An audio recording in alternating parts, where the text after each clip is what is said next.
Hello all, welcome back to Iraven kitchen vlogs. ఈరోజు మన కిచెన్లో నేనైతే మంచి స్వీట్ రెసిపీ చూపించబోతున్నాను. అది ఏంటంటే కద్దుకి కీర్. కద్దుకి కీర్ అంటే అందరికీ ఇష్టమే కదా. సో ఈ రెసిపీని ఇంట్లోనే ఈజీగా ఎలా చేసుకోవాలో నేను చూపిస్తాను. సో దానికోసం అయితే నేను ఒక మీడియం సైజ్ సొరకాయని అయితే తీసుకున్నాను. అండ్ దాని అంతా పీల్ తీసుకొని సో అలా గ్రేట్ చేసుకుంటున్నాను. సొరకాయ పైన గ్రీన్ పార్ట్ మాత్రమే గ్రేట్ చేసుకుంటున్నాను. సో ఆ సీడ్స్ అండ్ వైట్ పార్ట్ అలాగే వదిలేస్తున్నాను. అండ్ అలా మొత్తం చేసుకున్న తర్వాత అది మంచిగా వాష్ చేసుకోవాలి. సో వేరే బౌల్లో అలా వాటర్లో కడిగేసుకొని తీసుకుంటున్నాను. సో అలా వాష్ చేయకపోతే ఒకవేళ పాలు వేసినప్పుడు పాలు విరిగే ఛాన్స్ ఉంటుంది. అందుకని మంచిగా వాష్ చేసుకుంటే బెటర్. సో అలా చేసుకున్నాను. అండ్ నెక్స్ట్ నేను బౌల్ పెట్టుకొని అందులో ఒక 2 స్పూన్స్ ఆఫ్ గీ వేసుకున్నాను. సో గీ వేసుకున్న తర్వాత ఆ సొరకాయ గ్రేడ్ ఏదైతే ఉందో అదంతా వేసుకొని మంచిగా రోస్ట్ చేసుకోవాలి. సో సొరకాయలో ఉన్న పచ్చి స్మెల్ అదంతా పోయే వరకు మంచిగా ఫ్రై చేసుకోవాలి. సో అలానే కొద్దిసేపు అలా తిప్పుతూ ఉండాలి. సో మంచిగా ఫ్రై అవుతుంది అండ్ స్మెల్ కూడా పోతుంది. సో కొంచెం కలర్ కూడా మనకు చేంజ్ అవుతుంది. అండ్ మరొక బౌల్ తీసుకొని అందులో నేనైతే 1 లీటర్ వరకు మంచి చికెన్ మిల్క్ తీసుకున్నాను. అండ్ వాటర్ కూడా యాడ్ చేయలేదు. అండ్ ఇప్పుడు ఆ మిల్క్ మంచిగా బాయిల్ అవుతుంది. అవి అయ్యే వరకు సో మనం ఇదంతా మంచిగా బాయిల్ చేసుకోవాలి. అండ్ అది ఫ్రై అయ్యాక అందులోనే కొంచెం వాటర్ యాడ్ చేశాను.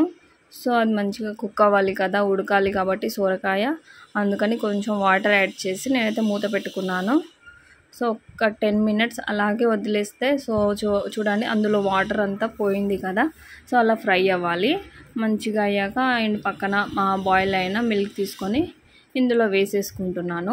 అండ్ చిక్కటి మిల్క్ తీసుకుంటే కన్సిస్టెన్సీ కూడా థిక్గా ఉంటుంది. సో చూడండి అలా వేసుకున్న తర్వాత నేనైతే దీంట్లో వేయడానికి కానీ సాబుదానా ముందుగానే నానబెట్టుకున్నాను. అదే అండి సగ్గు బియ్యము. సో ఒక 20 మినిట్స్ బిఫోర్ నేను నానబెట్టుకున్నాను వాటర్ వేసి. సో అవి ఇప్పుడు ఇందులో యాడ్ చేస్తున్నాను. సో అవి మంచిగా బాయిల్ అవుతాయి ఇందులో. సో వేసేసుకుంటున్నాను. ఒక 20 మినిట్స్ బిఫోర్ నానబెట్టుకుంటే సరిపోతుంది. మళ్ళీ ఇందులో ఉడుకుతుంది కాబట్టి సో మెత్తగా అవుతాయి.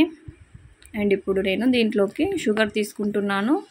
అండ్ మనం కండెన్స్డ్ మిల్క్ కూడా తీసుకుంటున్నాం కాబట్టి అది స్వీట్గానే ఉంటుంది కాబట్టి కొంచెం షుగర్ కూడా తగ్గిస్తే బెటర్. అండ్ మరీ స్వీట్గా ఉండకుండా నార్మల్గా ఉంటేనే బాగుంటుంది. అండ్ ఇందులోకి నేనైతే ఇలాచీ పౌడర్ కూడా తీసుకుంటున్నాను. ఇలాచీ పౌడర్తోనే స్వీట్కి ఫ్లేవర్ బాగుంటుంది కదా. సో మొత్తం ఒకసారి అలా మంచిగా బాయిల్ చేసుకోవాలి. సో ఇప్పుడైతే నేను కండెన్స్డ్ మిల్క్ తీసుకుంటున్నాను. సో ఒక హాఫ్ బాటిల్ వరకు వేసుకున్నాను. ఒకవేళ కండెన్స్డ్ మిల్క్ అవైలబుల్ లేదు అనుకుంటే సో బాదం అండ్ కాజు ముందుగా కొంచెం నానబెట్టుకొని ఆ పేస్ట్ కూడా ఇందులో కలిపేసుకోవచ్చు. సో అలా కూడా బాగుంటుంది. అండ్ సో చూడండి నేను ముందుగా ఇందులో వేయడానికని డ్రై ఫ్రూట్స్ బాదం కాజు అండ్ ఎండు ద్రాక్ష సో అవి మొత్తం రోస్ట్ చేసుకొని ఇందులో వేసుకున్నాను. సో ఫైనల్లో వేసుకోవచ్చు బట్ నేను ముందే వేసాను. అండ్ ఆల్మోస్ట్ అయిపోయింది. అండ్ ఇందులోకి కొంచెం నేను ఫుడ్ కలర్ యాడ్ చేశాను, గ్రీన్ కలర్. సో అది వేస్తే కొంచెం కలర్ వస్తుంది కదా, కావాలంటే కొంచెం యాడ్ చేసుకోవచ్చు, లేదంటే ఆప్షనల్. సో ఫైనల్గా కలర్ అయితే వేసాను. మంచిగా కలుపుకోవాలి. అంతే అండి, టేస్టీ సో కద్దుకి కీర్ రెడీ అయిపోయింది. సో ఇదే ప్రాసెస్లో మీరు కూడా ట్రై చేయండి, బాగొస్తుంది. నేనైతే వేరొక బౌల్లోకి తీసుకుంటున్నాను. సో ఇది కొంచెం కూల్ అయ్యాక తినొచ్చు, లేదు అంటే మనం కొంచెం కూల్గా తినాలి అనుకుంటే ఫ్రిడ్జ్లో పెట్టుకుని అయినా తినొచ్చు. సో అంతే, సింపుల్గా ఈజీగా ఇంట్లోనే ట్రై చేయండి, చాలా బాగుంటుంది. అండ్ ఈ రెసిపీ నచ్చితే లైక్ చేయండి and please subscribe my channel. Thank you for watching.